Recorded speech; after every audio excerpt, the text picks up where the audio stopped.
This is a homemade, from scratch, recipe for pancakes with a batter that is flavored with 100% Vermont maple syrup.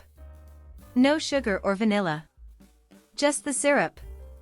First, you will assemble your ingredients. 2/3 cup of all-purpose flour. 2 teaspoons of baking powder.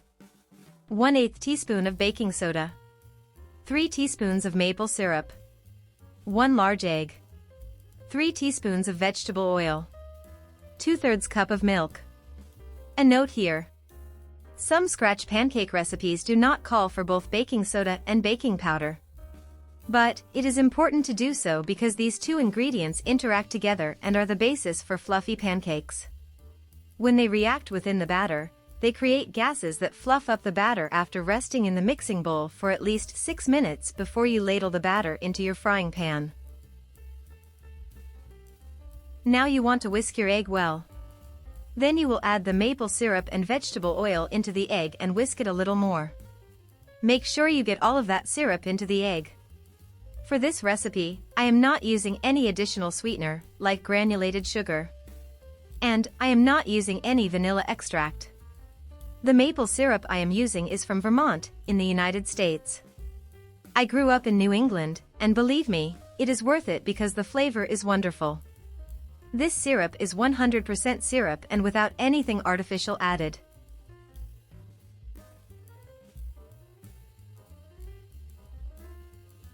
Now let's get the dry ingredients incorporated very well.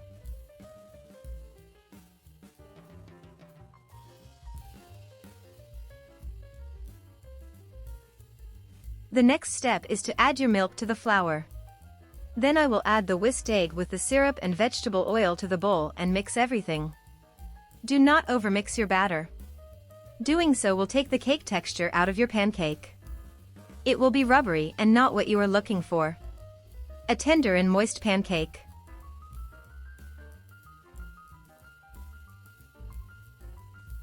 I will mix the batter until it is slightly lumpy. Then I will set it aside for at least 6 minutes and wait for the magic to happen.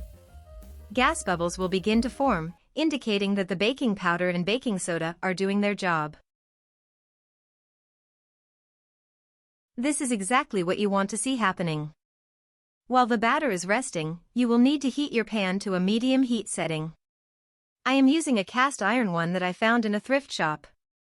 Thrift shops are a great resource for finding cooking pans, tools, and gadgets. Now, did you see what I did here? I splashed a tiny bit of water onto the hot pan. I am confident that my pan is ready when the water steams off.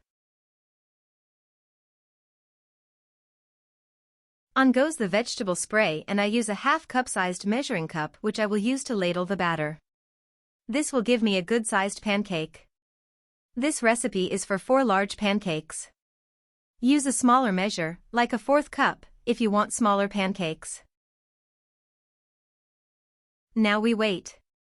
I will not attempt to flip this pancake until I see bubbles forming on and around the pancake, but especially around the rim of the pancake. Be patient. It will take a good 2 to 3 minutes. Do not rush this process. I will also take a small amount of butter and spread it around the pancake. I do not want the vegetable spray to burn.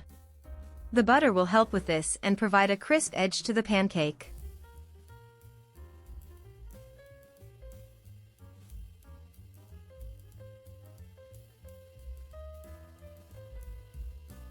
Ah, yes.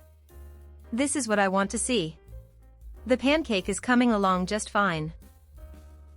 Now, without further ado, let's flip this and see how I did. Thank goodness. Crispy and golden brown. What a great recipe. I have overcome my fear of making pancakes from scratch. I will let this cook for about 1 to 2 minutes.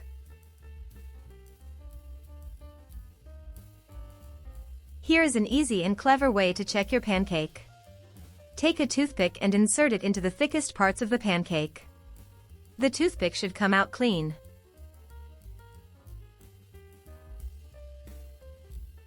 Now I will plate this pancake and cut a slice and see what it looks like inside. It is hot, but I will check out the bottom of the cake. Perfect. Golden brown as well. Onto the plate. I put a little butter on top and will let it warm and melt into the pancake. Now I want to see what this looks like. It is really fluffy and crisp, and can you see where the bubbles formed a great texture inside? This is going to be so delicious. Thanks for watching. Please like this video and subscribe to my channel. See you next time.